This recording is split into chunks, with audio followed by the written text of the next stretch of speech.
لڑ پڑے تو سولو کروایا کرو آپس میں, تماشا بولو مت دیکھا. ہمارے یہاں کیا ہوتا ہے, دو لوگ لڑ رہے تو ایک فریق بن کے اور دوسرے کی واٹ لگاتے ہیں. کچھ لوگ ادھر چلے جائیں گے, کچھ کیا ہو جائیں گے ادھر. بھائی ثالث بن کے ان کو سولو کرواؤ. پہلے ہم دیکھتے تھے کہیں پھڈا ہو رہا ہوتا تھا نا تو سب لوگ آ جاتے تھے چھڑوانے کے لیے. اب کیا ہو رہا ہے, دو بندے لڑ رہے ہیں, کنی کترا کے تیسرا نکل جاتے ہیں وہاں سے. ابے ان کا مسئلہ ہے, لڑنے دو ان کو. ایسا ٹھیک نہیں ہے بھائی, یہ بے مروتی کی بات ہے. دو بندے لڑ رہے ہیں, موسیٰ علیہ السلام کے یہاں دو بندے لڑ رہے تھے, جا کے چھڑوایا نا انہوں نے. حالانکہ وہ چھڑوانا کتنی بڑی ٹینشن کا ذریعہ بن گیا, پھر اگلے دن پھر چھڑوا رہے ہیں جانے کے لیے. تو اس سے پتہ چلتا ہے کہ اس طرح اگر دو لڑ رہے ہیں تو ان کو چھڑوانے کی کوشش کرو. ہاں کوشش جب کرو جب آپ میں اتنی پاور بھی ہو. ایسا نہ ہو آپ بہت باریک سے, دونوں طاقتور, تو انہوں نے ایک آپ کے لگا دیا تو اب لوگ اس کو آپ سے چھڑوانے کی کوشش میں لگے. صحیح ہے, تو یہ پھر پکڑن پکڑائی اور چھڑن چھڑائی نہ شروع ہو جائے بس. تو کچھ کر سکتا ہے انسان تو اس کو اپنا کردار ادا کرنا چاہیے وہاں. اللہ نے یہ حکم دیا, فرمایا مومنین آپس میں بھائی ہیں تو اپنے بھائیوں کے درمیان صلح کرا دیا کرو. یا ایھا الذین آمنوا لا یسخر قوم من قوم, اے ایمان والو کوئی قوم دوسری قوم کا مذاق نہ اڑائے. بھی بہت ہے حکم ہے. مختلف قوموں پہ لطیفے بن رہے ہیں, مختلف قوموں کی کنجوسی پہ, کسی کے حماقت پہ, کسی کے جو ہے وہ رنگ پہ, کسی کی بدصورتی پہ. یہ جو لطیفے بن رہے ہیں قرآن نے صاف لفظوں میں منع کر دیا. کوئی قوم کسی قوم کا مذاق, بھائی آج سے توبہ کر دیں گے نہیں کرتے, کبھی کسی قوم کا من حیث القوم مذاق نہیں اڑانا.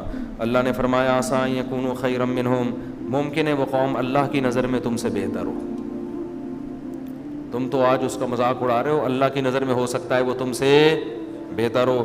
ولا نساء من نساء, خواتین یہ کام بہت زیادہ کرتی ہیں, اس لیے اللہ نے لیڈیز کا الگ سے تذکرہ کیا.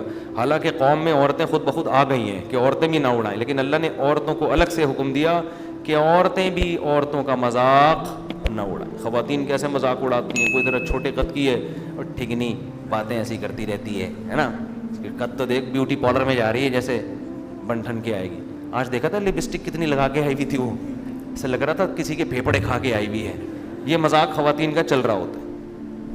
اور دیکھا اسٹائل کیسے مارتی ہے دیکھا کیسے اسٹائل مار رہی تھی. تو بھائی جو جس کو اللہ نے جیسا بنا دیا ویسا ٹھیک ہے, اللہ کی مرضی. آپ کو اگر آپ نے اپنے آپ کو خود بنایا ہے تو ایک الگ بات ہے, آپ کو بھی اللہ نے بنایا, اس کو بھی کوئی کالی ہے کوئی بدصورت ہے. جس کو یہ جو رابعہ بصریہ تھیں جو اتنی بڑی تہجد گزار, اتنی پرہیزگار, کہا جاتا ہے یہ واللہ عالم حقیقت ہے یا نہیں, بدصورت تھیں لیکن کیسا اللہ نے مقام دیا ان کو. تو اللہ ہماری شکلوں کو نہیں دیکھتا, اللہ کس کو دیکھتا ہے, عمل کو. قرآن کیا کہتا ہے کہ بہت سے سفید چہرے قیامت میں سیاہ ہوں گے, ذلت کی کالک چھائی ہوئی ہوگی ان کے اوپر. بہت سے کالے چہرے قیامت کے دن سفید ہوں گے, ان کے چہروں پہ نور ہوگا ان کے اعمال کا. تو بھائی عمل اچھا ہے تو شکل کالی بھی سفید ہو جائے گی, عمل برا ہے تو سفید بھی کیا ہو جائے گی, کالی. تو اس لیے اللہ نے فرمایا مذاق نہ اڑاؤ. عسیٰ ان یکن خیرا منہن, ہو سکتا ہے تم جس کا مذاق اڑا رہی ہو وہ تم سے اللہ کی نظر میں بہتر ہو. اور آگے اللہ نے فرمایا ولا تلمزوا انفسکم ولا تنابزوا بالالقاب, تانے مت دیا کرو.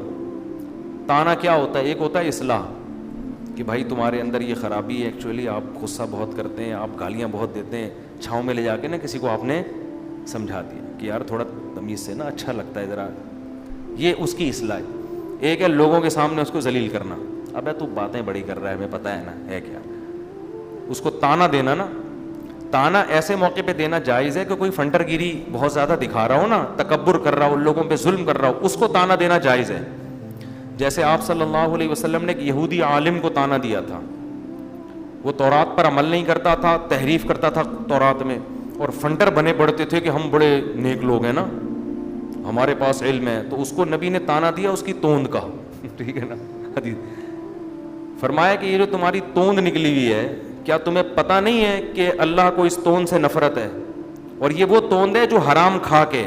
دیکھو بہت سے صحابہ کی بھی بھاری جسم تھا, بڑا پیٹ تھا, وہ بعض کا نیچرل ہوتا ہے. کسی بھاری جسم والے کی طرف انگلی اٹھانا یا یہ سمجھنا کہ یہ زیادہ کھاتا ہے، یہ حرام ہے، ناجائز ہے. میں نے